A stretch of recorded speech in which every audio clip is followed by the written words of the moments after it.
అర్థమైందా? అటన్నిటిలో వాక్యంలోకి వెళ్ళిపోదాం. మంచి వర్తమానం మనం విందాం ప్రియులారా. 3 విషయాలు మీతో పంచుకోబోతున్నాను. అదేందో పాస్టర్ గారు ఎప్పుడు చెప్పినా 3ఏగా, మంచిది. 3 మాటలు చెప్పడం మంచిది. ముచ్చటగా 3 మీతో పంచుకుంటాను. ఆ అనే అక్షరం మీద మీతో మాట్లాడబోతున్నాను.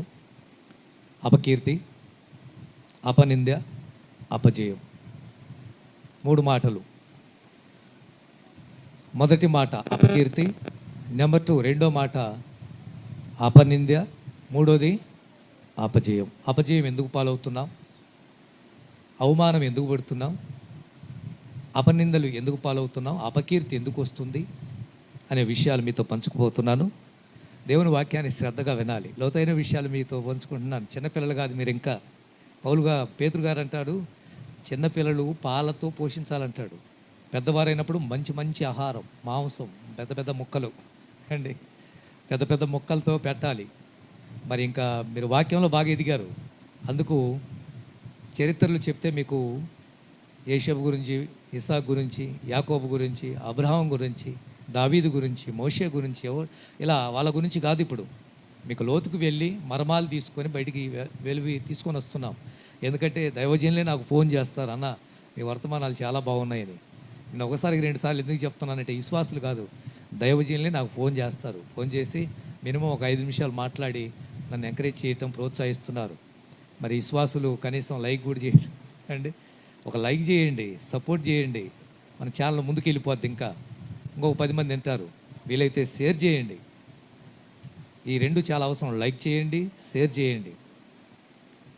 ఇక వినండి. 19వ అధ్యాయం ఇర్మియా గ్రంథం 4వ వచనం. అంశం ఏమిటంటే 3 విషయాలు: అపకీర్తి, అపనింద, అపజయం. ఈ 3 మాటలు మీతో పంచుకునే ముందుగా మూలవాక్యం ఒకటి చూపిస్తాను మీకు. ఈ 3 కారణం ఏమిటో అక్కడ రాయబడి ఉంటుంది. 19వ అధ్యాయము 4వ వచనం ఇర్మియా గ్రంథము. ఇక బైబిల్ తెరవండి. 19వ అధ్యాయం 4వ వచనం.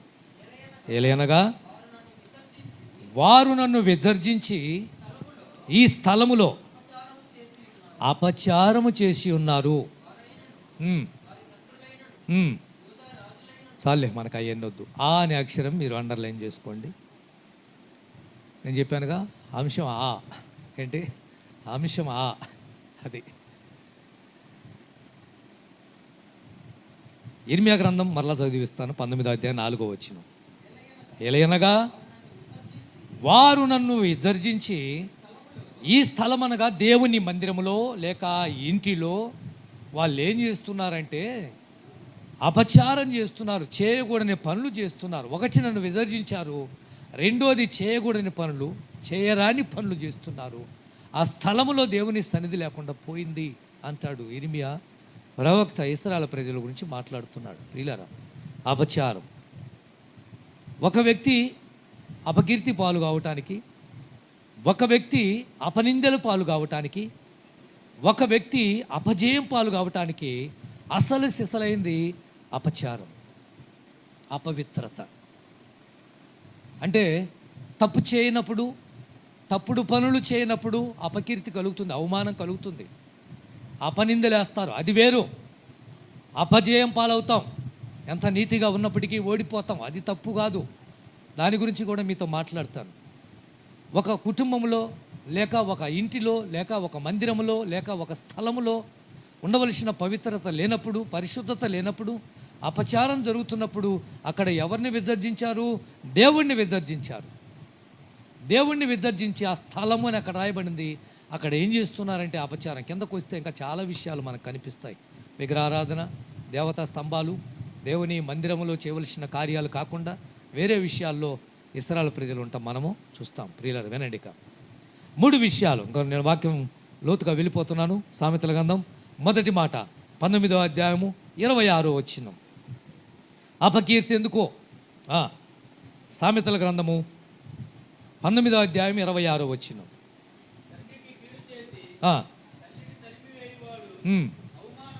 అవమానమును, అపకీర్తిని, అది ఇది మూలవాక్యం. మొదటి మాటలో మూలవాక్యం ఇది. అపకీర్తి, అవమానం రెండు ఒకటే. అపకీర్తి, అవమానము రెండు ఒకటే. ఒక వ్యక్తి పాపం చేసినప్పుడు, ఒక వ్యక్తి తప్పు చేసినప్పుడు, ఒక వ్యక్తి తన అనుకున్న మార్గంలో వెళ్లకుండా తప్పుడు మార్గంలో వెళ్ళాల్సి వచ్చినప్పుడు, ఆ విషయం కాస్త బయటపడినప్పుడు అపకీర్తి పాలవుతాడు. 10 మందిలో తల ఎత్తుకొని తిరగా లేడు. ఎందుకంటే తను చేసిన తప్పు బయటపడినప్పుడు, తను చేసిన పాపము బట్టబయలైనప్పుడు, తను చేసిన రహస్యమైన పాపాలు 10 మందికి తెలిసినప్పుడు అక్కడ ఏమైందంటే తన కీర్తిని కోల్పోతాడు. కీర్తి అంటే విలువ, కీర్తి అంటే గౌరవం. మంచి ఉద్యోగం, మంచి వ్యాపారం, మంచి విలువైన ఇల్లు, మంచి గర్భఫలం, మంచి భార్య భర్త, అన్ని కీర్తి. ఇవన్నీ మనకు సంపదలు, దేవుడిచ్చిన బహుమతులు. ఇవన్నీ ఒక క్షణంలో మాయమైపోతున్నాయంటే కారణం ఏంటంటే అపకీర్తి కలుగుతుంది, అవమానం కలుగుతుంది. ఎక్కడంటే తను తప్పుడు మార్గంలో వెళ్ళాల్సి వచ్చినప్పుడు. ఇక్కడ రాయబడిన మాటలు ఏంటంటే 19వ అధ్యాయం 26వ వచనం మరలా చదివిస్తాను చూడండి. తండ్రికి కీడు చేసి తల్లిని తరిమి వేయుట అవమానమును అపకీర్తిని. అది ఎలాంటి వాడు? ఒక తల్లిని పట్టించుకోనివాడు, ఒక తండ్రిని పట్టించుకోనివాడు. వీడు ఏం చేస్తున్నాడంటే అవమానానికి అపకీర్తికి గురి చేస్తున్నాడు. బాగా బతికిన అమ్మానాలను చూడండి, వాళ్ళు బస్టాండ్లో భిక్షం ఎత్తుకోవటం, రైల్వే స్టేషన్లో డబ్బులు అడుక్కోవటం నేను చూస్తుంటాను. నేను ఆయా ప్రాంతాలకు వెళ్ళినప్పుడు వారు మంచి కుటుంబాల్లోంచి వచ్చిన వాళ్ళే, ఏమండి, వాళ్ళ పిల్లలు మంచి పొజిషన్లో ఉన్న వాళ్ళే.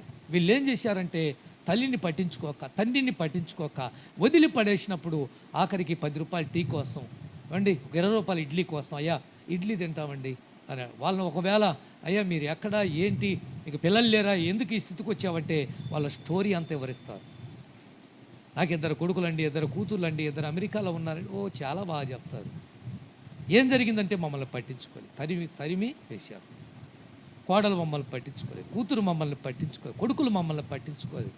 అలాంటి పరిస్థితి కూడా ఒకవేళ మన సంఘంలో ఉన్నారేమో. ఒకసారి బహుశా మనల్ని మనం పరీక్షించుకుంటే బాగుంటుందేమో. అత్తను పట్టించుకొని కోడళ్ళు, తండ్రిని పట్టించుకొని కొడుకులు, తల్లిని పట్టించుకొని కూతుర్లు, ఏమండి, నిన్ను పెంచి పెద్ద చేసిన అమ్మా నాన్నను వదిలివేసినటువంటి పిల్లలు. ఈ విషయం దయచేసి మీరు గమనించండి. ఇది మీకు ఏమాత్రము క్షేమం కాదు, ఆశీర్వాదం అంతకన్నా కాదు. ఆ భర్త నీకు వచ్చాడంటే ఆ అమ్మా నాన్న కని నీకు ఇచ్చారు. అలాంటప్పుడు ఆ అత్తమ్మను ఆ మామయ్యను ఎందుకు పట్టించుకోవటం లేదు? మొదటి మాట, అపకీర్తి ఎందుకు కలుగుతుందో అన్న విషయాలు మీతో పంచుకుంటున్నాను. ఎవరో అపకీర్తి పాలు చేసేది, అవమానం పాలు చేసేది. 35వ కీర్తన 26వ వచనం, 2-3 వచనాలు చూపించి మీకు వివరిస్తాను నేను. కీర్తనలు 35:26 వచనం.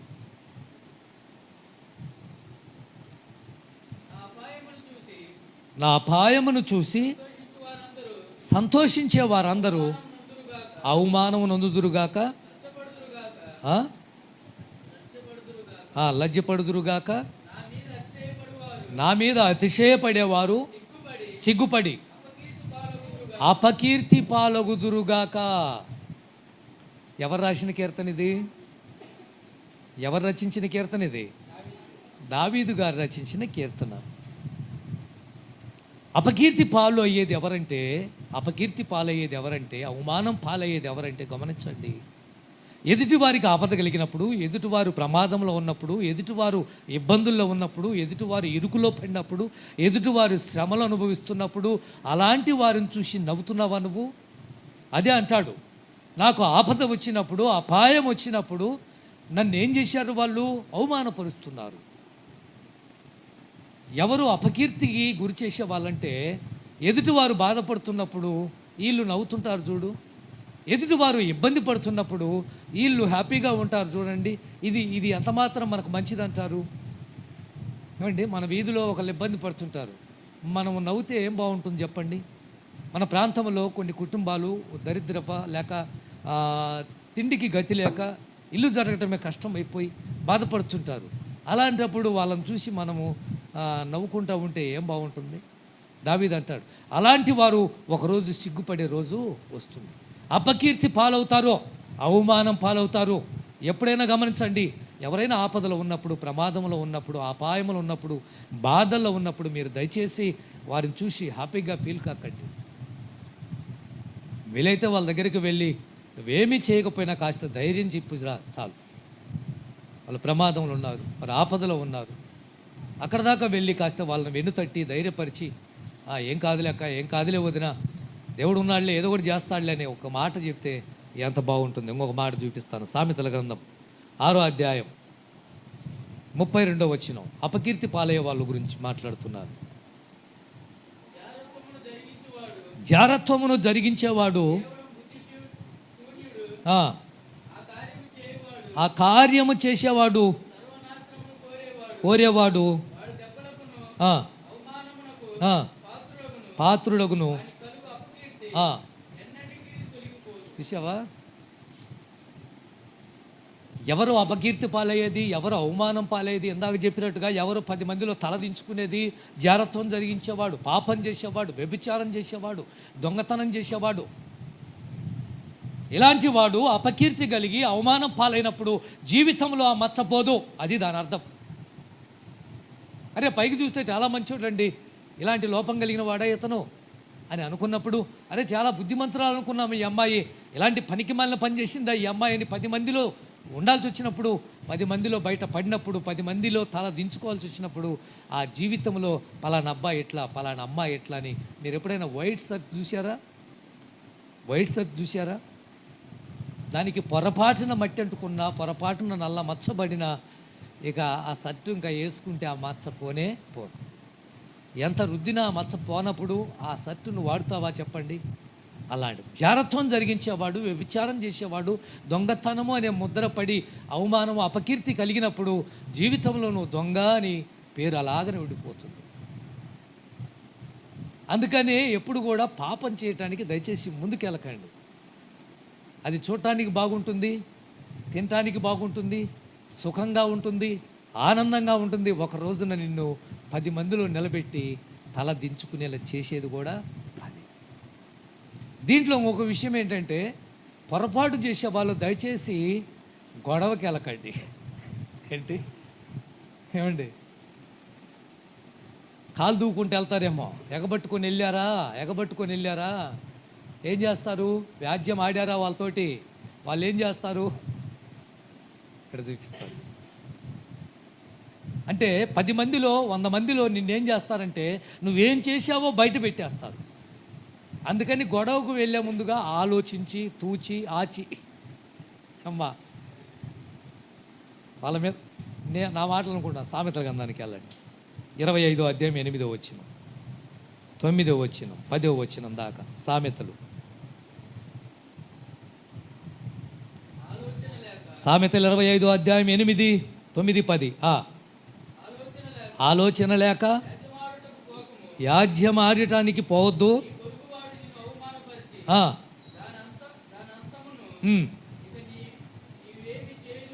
నీవేమి చేస్తావని అనునేమో.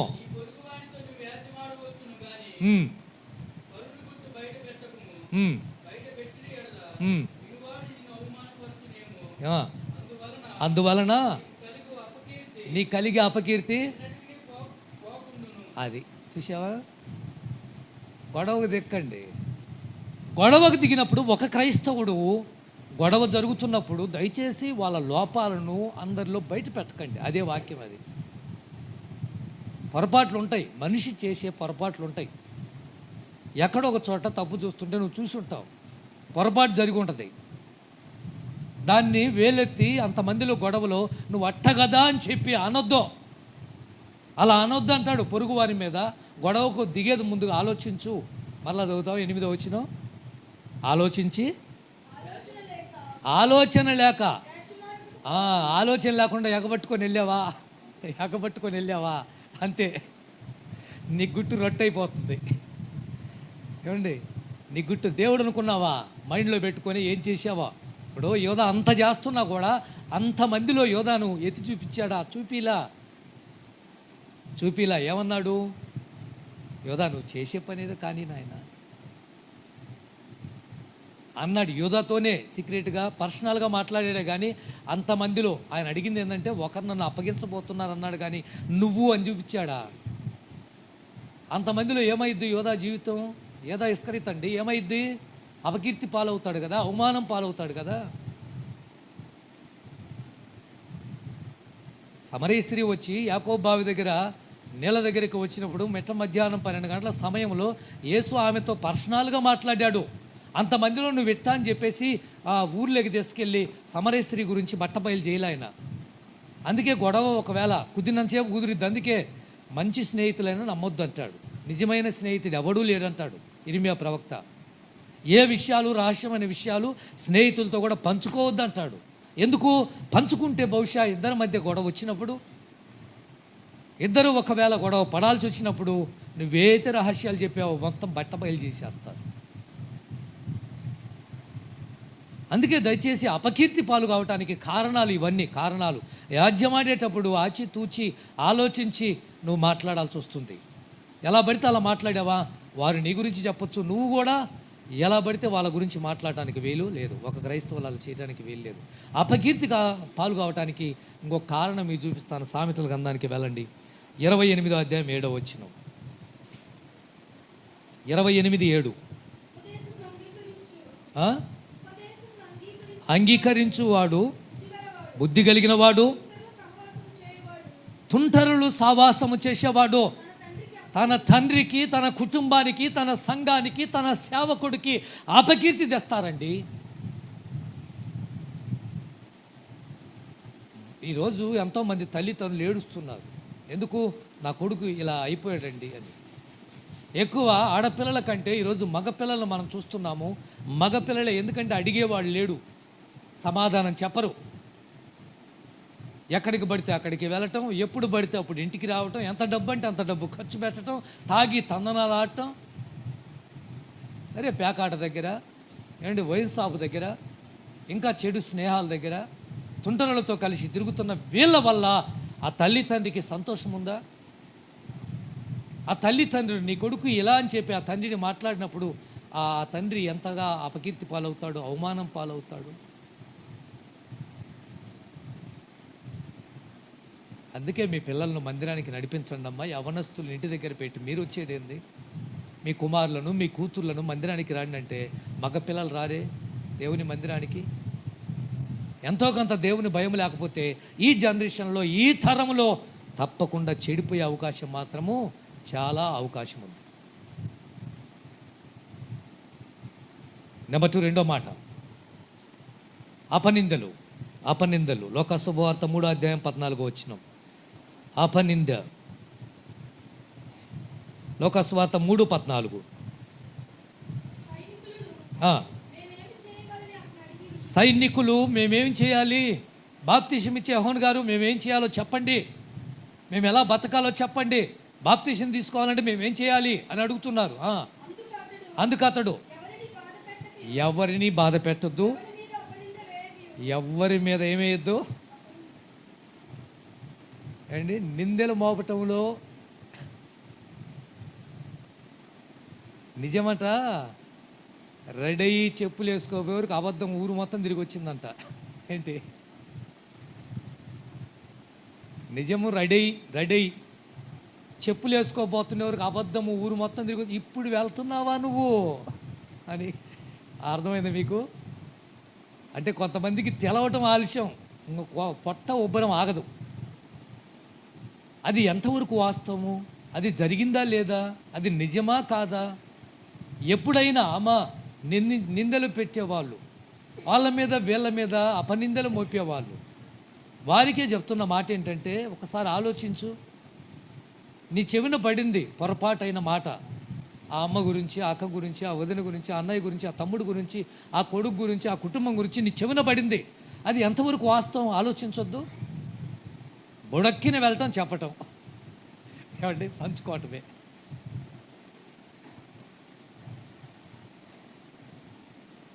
యోహాను గారు బాప్తిసం ఇచ్చే యోహాను ఇక్కడ ఉన్నాడు. చాలామంది యోర్దాను నదిలో బాప్తిసం తీసుకుంటున్నారు. యేసుప్రభు కూడా బాప్తిసం ఇచ్చే యోహాను దగ్గరే బాప్తిసం తీసుకున్నాడు. అప్పుడు చాలామంది మేము ఎలా ఉండాలి అనేది ప్రశ్న అక్కడ. బాప్తిసం తీసుకున్న తర్వాత మేము ఎలా ఉండాలి, మేమేం చేయాలి, ఎవరిని బాధ పెట్టొద్దో. ఎందుకు వాళ్ళకి ఈ మాటలు చెప్పారంటే మీరు సైనికులు, మీరు రానున్నవారు, మీరు రాజు దగ్గర సేవకులు, మీరు భటులు, రక్షక భటులు మీరు. అది ఎంతవరకు గ్యారెంటో కాదో గుర్తుపెట్టుకొని బాధ పెట్టకండి. అంతేకాదు నిందలు మోపకండి, అపనిందలు వేయకండి వాళ్ళ మీద వీళ్ళ మీద. ఇది బాప్తిసం తీసుకున్న వారికి ప్రత్యేకమైనటువంటి వార్త. ఎవరిని నిందించకండి. ఇంకొక మాట మీకు చూపిస్తాను చూడండి. పేతురు రాసిన పత్రిక 1 పేతురు 3వ అధ్యాయం 16వ వచనం. 3వ అధ్యాయం 16వ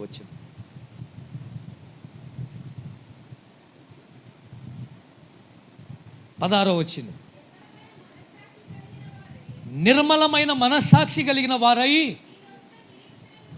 నీకున్న నిరీక్షణను గూర్చి మిమ్మల్ని హేతువడిగే ప్రతి వానికి సాత్వికముతోనూ ఆ భయముతోనూ సమాధానం చెప్పుటకు. ఎల్లప్పుడూ ఎలా ఉండాలి ఒక క్రైస్తవుడు?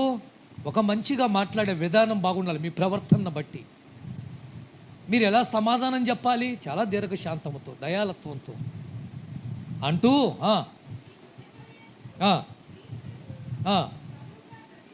మీ హృదయాల్లో క్రీస్తును ప్రతిష్ఠించుకున్న ఎడల అప్పుడు మీరు దేని విషయమై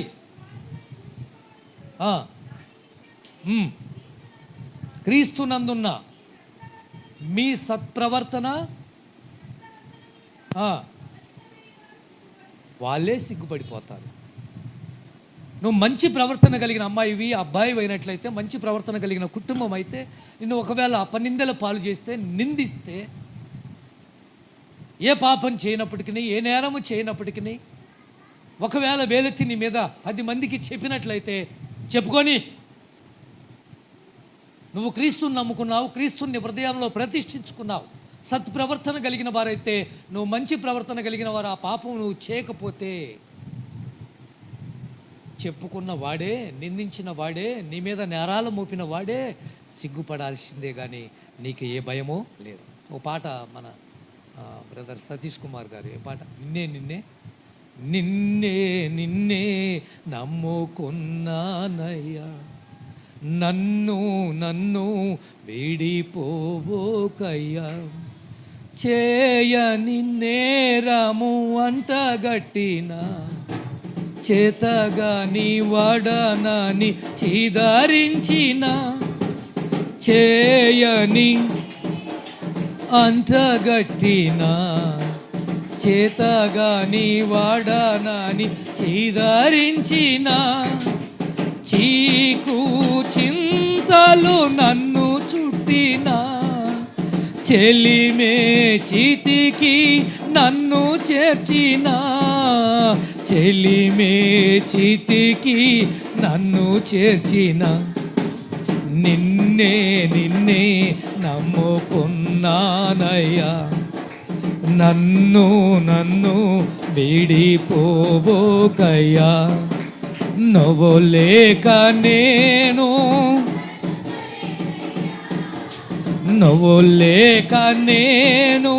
బ్రతుకలేనయ్యా, నీవుంటే నాకు చాలు యేసయ్యా, నీవుంటే నాకు చాలు యేసయ్యా, నీవుంటే నాకు చాలు యేసయ్యా. ఆమేన్.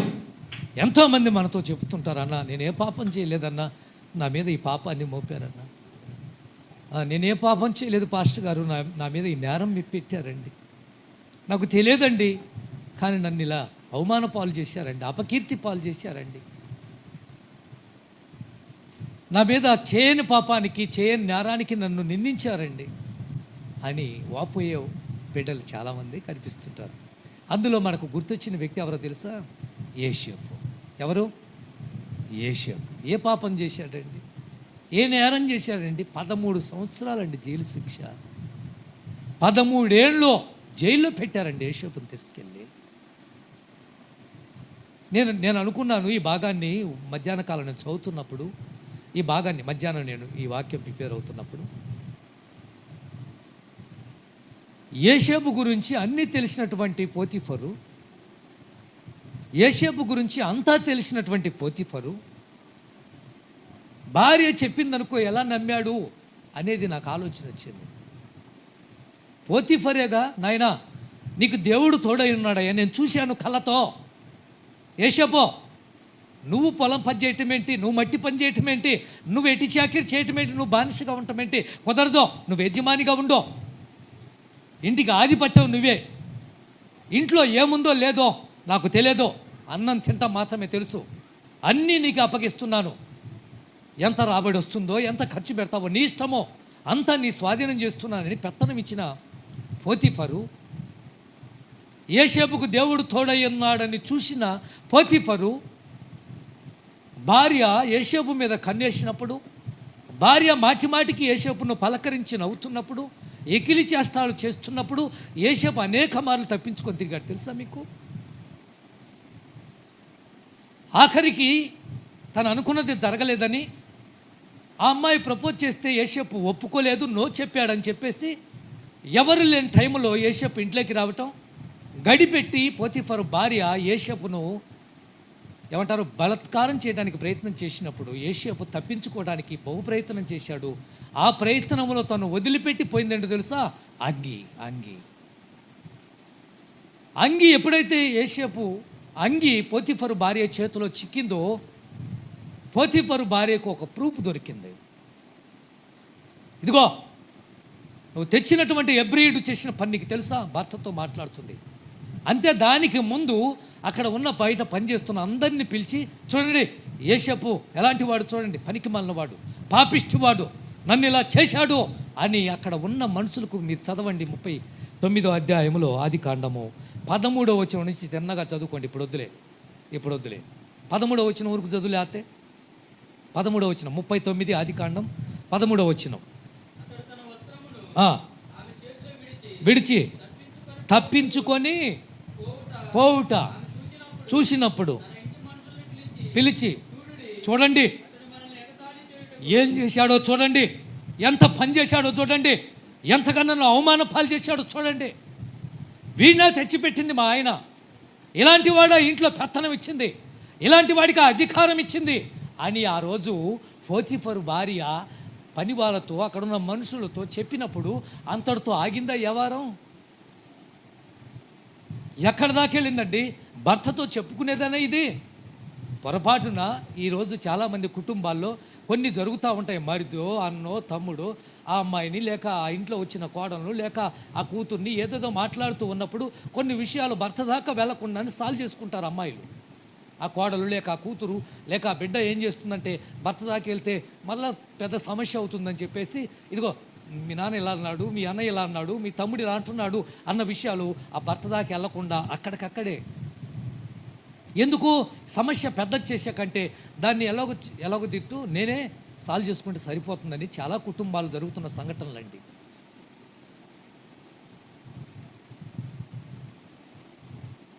పొరపాటు జరిగింది, పొరపాటు చేసింది తనైతే యోసేపు మీద ఆ పన్నిందే ఏ విధంగా మోపిందో తెలుసా? అదే సొక్కాను భర్త వచ్చేంత వరకు పట్టుకొనుంది. భర్త వచ్చిన తర్వాత ఇదిగో చూడు, ఎందుకు ఇంత గట్టిగా ప్రయత్నం ఎందుకు? తనకు దక్కలేదని, తను అనుకున్నది జరగలేదని, తను ఆశించినట్టు సుఖపడలేదని. ఆ రోజు యోసేపు మీద పెట్టిన నింద ఎంత దారుణమైన పరిస్థితికి యోసేపుని తీసుకెళ్ళింది. 13 సంవత్సరాలు తన జీవితం భవిష్యత్తు జైలు కూడు. నిందలు మోపే ముందు ఆలోచించండి. నీ వల్ల ఆ వ్యక్తి, అందుకే యోహాను గారు మొత్తుకున్నాడు, బాప్తిస్మిచ్చే ఎవరిని బాధ పెట్టకండి, ఎవరిని ఇబ్బంది పెట్టకండి, మీరు రక్షింపబడిన వారు, ఎవరిని నిందించకండి, చేయని నేరాలు వాళ్ళ మీద మోపకండి, చేయని తప్పును వాళ్ళ మీద పెట్టకండి, చేయని దొంగతనాన్ని వాళ్ళ మీద పెట్టకండి. ఏ పాపం చేశాడండి? జైల్లో తీసుకెళ్ళి పడేసినప్పుడు పోతీఫరుకు ఆలోచన రావద్దు? ఏ భర్తని నమ్ముతాడని మీరు అనుకోవచ్చు. పోతీఫరు ఎలా నమ్మాడు? యోసేపుకు దేవుడు తోడై ఉన్నాడని చూసి. 3వ వచనం చదువు, 39:3 ఆదికాండం.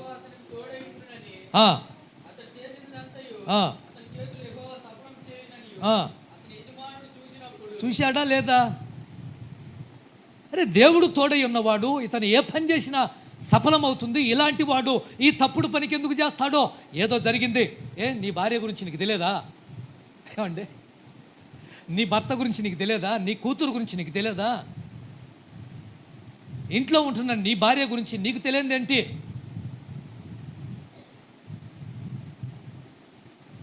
ఒక మంచి వ్యక్తిని తీసుకెళ్ళి జైల్లో పడేశాడే.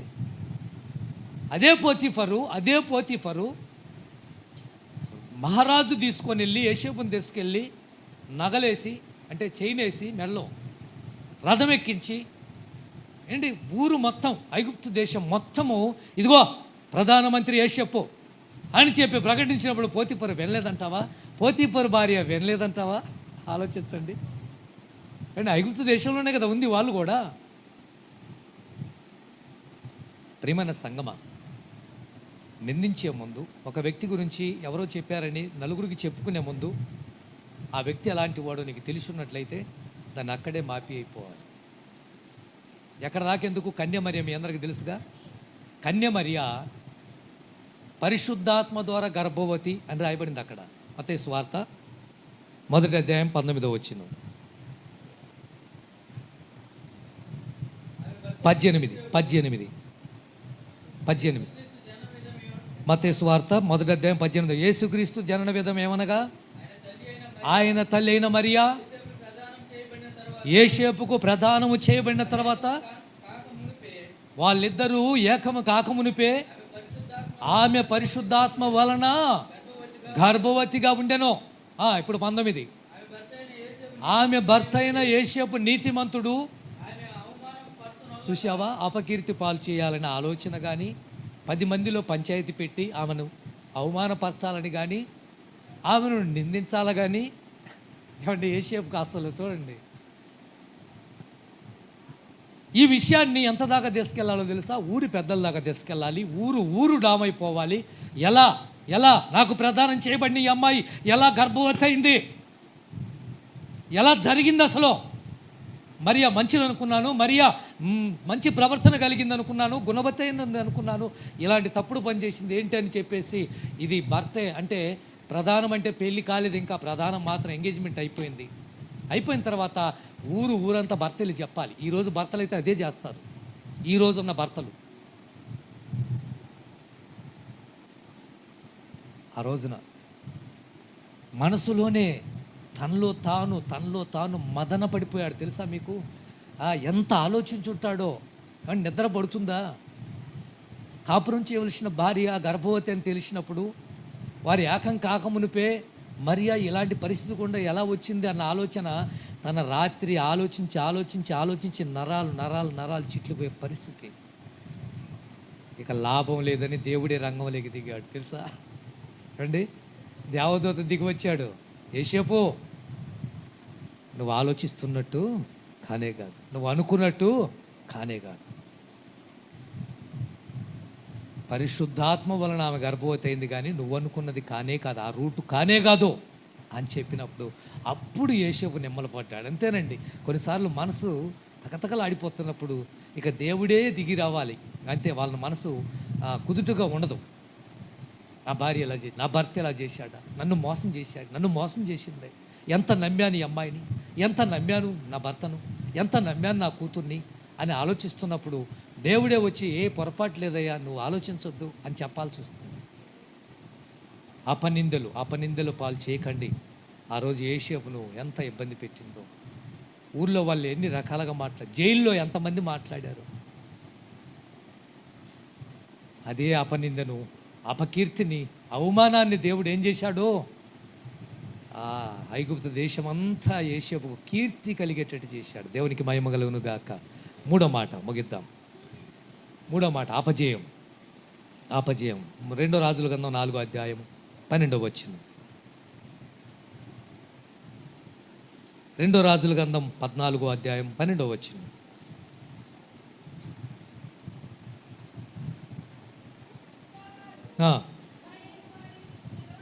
నిలవలేక అపజయం ఉంది,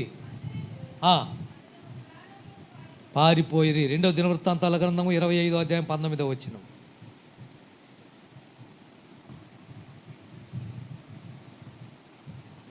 2వ దినవృత్తాంతాలు 25:19 వచనం.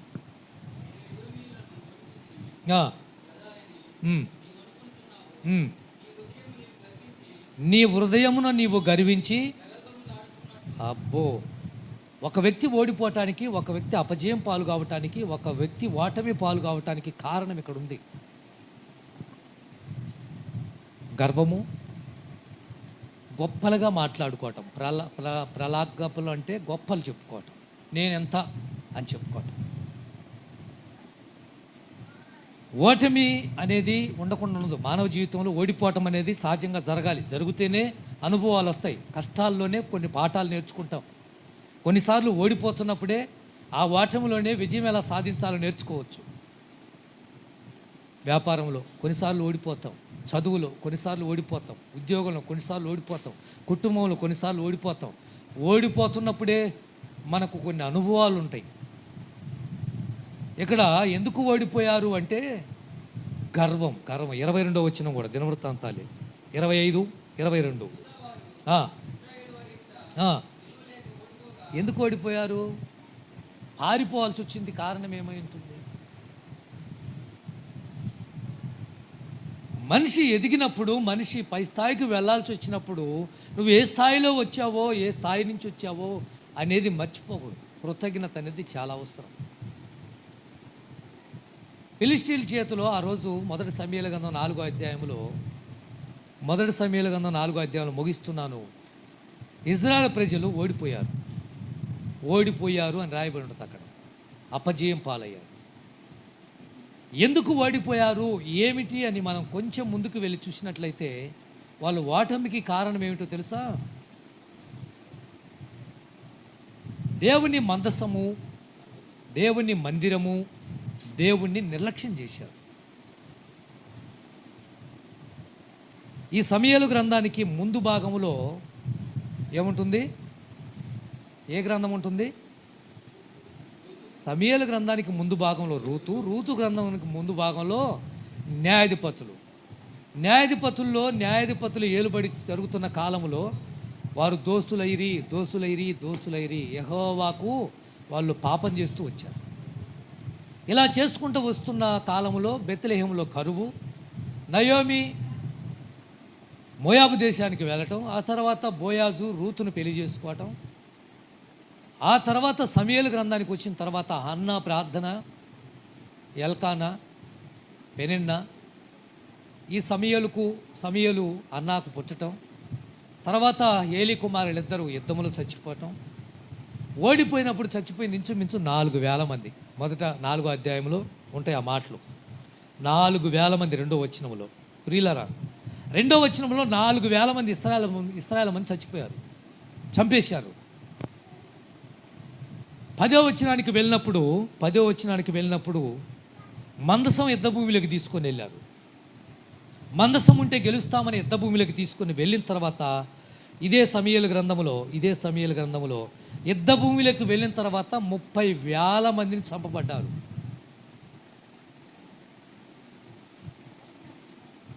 మందసం ఉంటే గెలుస్తామనుకున్నారు, దేవుడు ఉంటే గెలుస్తామనుకున్నారు. దేవుడు నీ హృదయంలో లేకుండా ఊరక దేవుడు నీతో వస్తానంటే కుదరదు. మందసం తీసుకొని వెళ్తే కుదరదు. నీ హృదయంలో ఉండవలసిన వాక్యము, దేవుని సన్నిధి ఉండాలి. ఇక లాభం లేదు, ఓటమి పాలవుతున్నా, ఓడిపోతున్నారని సమయాన్ని గమనించినటువంటి సమూయేలు 7వ అధ్యాయానికి వచ్చినప్పుడు ఇక హెచ్చరిక చేయటం మొదలు పెడతారు. రండి, మీరందరూ ముందు తిరిగి రండి, దేవుని వైపుకు మళ్ళండి. 7వ అధ్యాయము 3వ వచనం చదివిస్తాను చూడండి. ఇప్పుడు 3వ వచనం. సమూయేలు ఇజ్రాయేల్ అందరితో ఎట్లా నేను మీ పూర్ణ హృదయంతో యెహోవా యొద్దకు మీరు మల్లుకోండి, తీసివేయండి.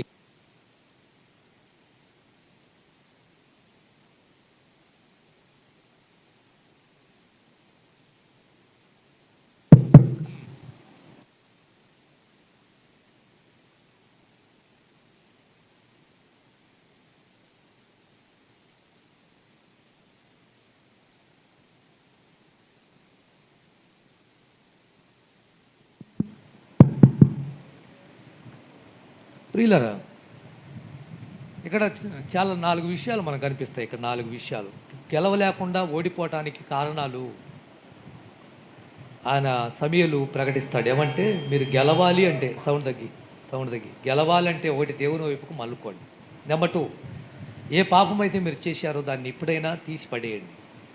నెంబర్ 3, మీరు చేయవలసింది ఏంటంటే మీరు గెలవాలి అని ఆశపడుతున్నట్లయితే మీ హృదయాలు దేవుని వైపుకి తిప్పుకోండి. నెంబర్ 4, ఆయనను సేవించండి.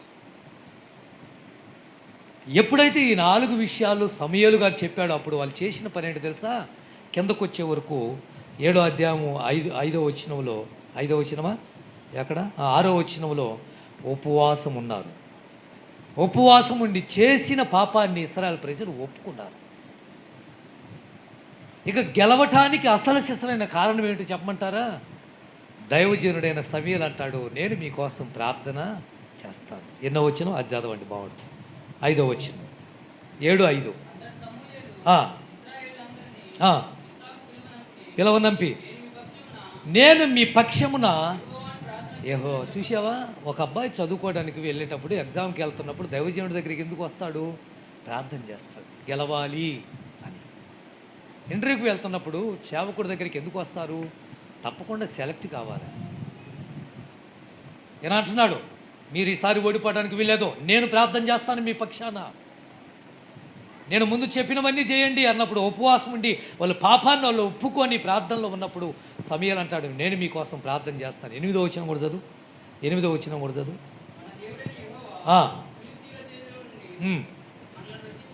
రక్షించున్నట్లుగా మా కొరకు ఆయనను మీరు ప్రార్థన చేయండి. చెప్పాలి, దైవజనుడికి చెప్పడానికి సిగ్గు మనకు. ఏమంటున్నారు వీళ్ళు? అయ్యా మీరు మా కోసం ప్రార్థన చేయండి, యుద్ధానికి మేము బయలుదేరుతున్నాము. చాలామంది అన్న ప్రార్థన చేయి, అంకులు ప్రార్థన చేయండి అని చెప్తాం. చేయాలి.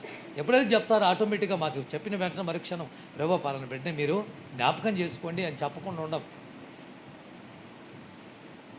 ఎప్పుడైతే సమూయేలు ప్రార్థన చేయటం మొదలుపెట్టాడో, ఒక మంచి దహన బలిని దేవునికి అర్పించాడో, ఉరుములు మెరుపులతో దేవుడు దిగొచ్చాడో, ఏ వాటం పాలయ్యారో ఫిలిష్తీయుల చేతిలో, అదే ఫిలిష్తీయులను తరిమి తరిమి కొట్టడం ప్రారంభించారు. ప్రియమైన దేవుని బిడ్డలారా, ఆఖరిగా మీతో పంచుకోవాలనుకుంటున్నాడు. మోషే కొండ మీదకి వెక్కి అమోరీయులతో యుద్ధం చేయాల్సి వచ్చినప్పుడు, అమాలేకీయులతో యుద్ధం చేయాల్సి వచ్చినప్పుడు చేతులు ఇలా మోషే పైకి ఎత్తినప్పుడు ఏమైంది? ఇశ్రాయేలీయులు గెలిచిరి. చూడండి, నా కళ్ళు చూడండి. ఇప్పుడు ఏమైంది? ఎవరి చేతిలో? అమాలేకీయుల చేతిలో ఇశ్రాయేలీయులు ఓడిపోయారు. ఇది బాగా గుర్తుపెట్టుకోండి. మళ్ళా చిన్నగా ఇప్పుడు ఏమైంది? ఇశ్రాయేలీయులు గెలిచారు, మళ్ళా ఇశ్రాయేలీయులు ఓడిపోయారు. ఇక లాభం లేదని యెహోషువ కాలేబు ఇద్దరు వచ్చి మోషేను ఒక రాయి మీద కూర్చోబెట్టి ఆ పక్క ఒకళ్ళు ఈ పక్క ఒకళ్ళు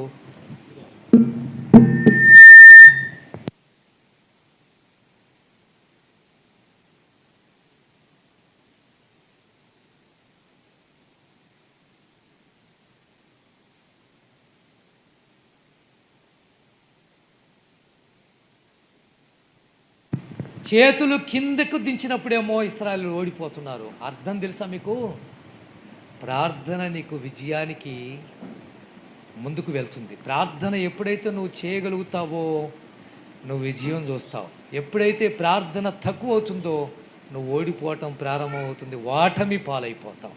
ఆ రోజు సమూయేలు ప్రార్థన చేస్తే ఉరుములు మెరుపులు యెహోవా దిగొచ్చాడు, యుద్ధం జరిగింది, యుద్ధములో ఇశ్రాయేలు గెలిచారు. ప్రియమైన సంగమా, నువ్వు చేతులెత్తి ప్రార్థన చేయి. ఇది కావాలి, ఈ ఉద్యోగం రావాలి, వ్యాపారంలో నేను విజయం సాధించాలి, చదువులో నేను ఓడిపోవటానికి వీల్లేదు, నా కుటుంబంలో ఓడిపోవటానికి వీల్లేదు, సమాజంలో నేను ఓడిపోవటానికి వీల్లేదు. నువ్వు చేతులెత్తి ప్రార్థన చేయి, విజయం నీ సొంతం అవుతుంది. నా 3 విషయాలు మీతో చెప్పాను. 1 అపకీర్తి, 1 అపనింద, 2 అపనింద, 3 అపజయం. ఈ 3 కారణాలు కూడా మీకు చూపించుకుంటూ వచ్చాను.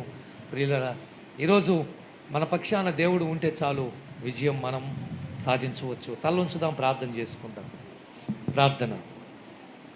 తల వంచండి. దయగలిగిన మా తండ్రి, ఈ రాత్రి మాతో మీరు మాట్లాడిన ప్రతి మాటను మీరు దీవించి, ఈ వాక్యం మా జీవితాలకు నాయన, మా హృదయాలకు తండ్రి, మా కుటుంబాలకు ఉపయోగపడినట్లుగా ఆశీర్వదించమని, ఈ వాక్యం ద్వారా మా బ్రతుకులో నెమ్మది కలిగించండి.